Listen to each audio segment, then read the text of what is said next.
And it was a pleasure to work with these 6 individuals as well. They provided such amazing feedback, advice, and wisdom. I interviewed 2 tribal elders from the Wampanoag tribe, Christina Huck and David Vanderhoop from Aquina on Martha's Vineyard. And I interviewed them because none of the historical resources I read incorporated any Native American knowledge or experiences. And I interviewed Michael Chiarappa, who's joining us today. Hi, Michael. He's a maritime historian. 2 commercial shellfish growers were interviewed. Dale Levitt, hi, who joined us as well, and Jamie Bisnet, and Zoe Croft. And Zoe is a marine foods marketing specialist, specializing in kelp for Atlantic Sea Farms in Maine. And I felt like there was a lot of similarities between us figuring out how to reinvent oysters on our plates for consumers and the challenges that they're experiencing in Maine, getting more folks to re-envision kelp's place on people's plates. So despite all 6 folks having very different backgrounds, ages, interests, and lived experiences, they all expressed similar concerns and hopes for the future of oysters and marine foods. The interviews were semi-structured, so I had a handful of questions, but I really let folks talk and bring the conversation where they wanted. Christina, David, and Michael and Dale all commented on water quality and their concerns about water pollution and how that affects the oyster industry and the future of the oyster industry. And we can't have a thriving oyster industry if our watersheds are polluted.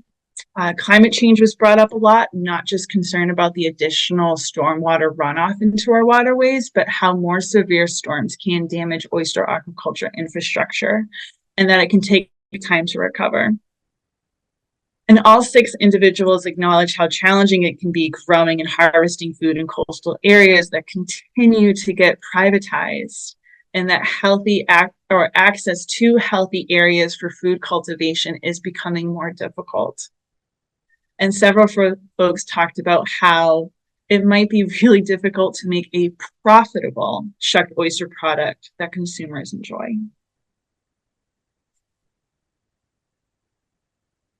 So, taking history, recipes, interviews, all into consideration, I laid out 18 suggestions for the industry to evaluate. There are 2 things I want everyone to know about these suggestions. First, these suggestions are not precious, meaning that they are meant to be evaluated, critiqued, and really rumbled with to see if they could be the right fit, or maybe they inspire the right fit. Also, the oyster industry does not need to reinvent the wheel, or they could reinvent the wheel, but they don't really have to. There is a collection of classic approaches that others are doing in Louisiana and Washington, like a smoked oyster dip. But there are also suggestions here that are entirely unique, like an oyster escabeche or oyster-infused spirits. So the headers on this slide and on the pages in the report list the product, a really brief marketing description about the product that I felt folks would want to know, links to an existing or related product, and the retail price point. And these details are presented to help the industry compare potential competition, compare price points, and how to and help them envision how they can make their product stand out from other products in terms of branding and packaging. These products are all so different. There are 18 suggestions, but I should note there should be 19. Christina Huck talked to me about how the bricks and the Gayhead Lighthouse are actually made using oyster shells. And I totally somehow left out using oyster shells as building material. So bricks and building material should be the 19th product. But again, these products just highlight how different parts of the oysters can be used to create a product.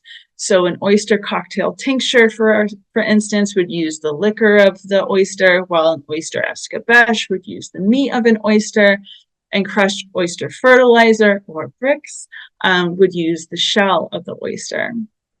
And there's also different aspects of food and drink. So there is a lot of space for oyster in the beverage section or the beverage sector, whether it's a spirit, a tincture, or part of the really crazy growing mocktail market.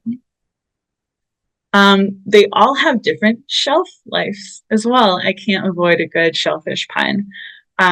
All ranging from maybe like a few weeks. Some of them can be frozen, and stuff like crushed oyster fertilizer, I imagine, can last way longer. And also there's a collection of non-food products, because creating new food products can come with another level of regulations and policy and handling. It might be really smart to adventure into non-food products, or at least consider non-food products as an introductory product. Since publishing and releasing this report in 2022, I also want to note that I continue to find and hear about other products that are using oysters. So in the last year, I've seen textiles use oysters, where oyster shells are crushed and melted with recycled water bottles and then spun into thread that then further gets woven with cotton to make textiles. Interesting. I've also seen the most beautiful paper with these huge shiny flakes of oyster shell in it. And I've also seen buttons on shirts made out of oyster shells. And because we eat differently throughout the seasons, I thought it might be useful to visualize when during the season customers would likely enjoy each of the proposed products. Some are year-round items, while other food items would likely be enjoyed during certain seasons. And items with an asterisk are items that can be frozen. And if there's another thing that we learned during the COVID-19 pandemic, is that frozen items are really important. Anything that can be further preserved. So folks, that's all I have for you. I want to say a big thank you to Barnstable County Cape Cod Cooperative Extension. Their marine team has been absolutely fantastic to work with. And I also want to thank the Cape Cod Buy Fresh, Buy Local program. Tara has been wonderful to work with, as has Abigail Archer, who works for Barnstable County Cooperative Extension.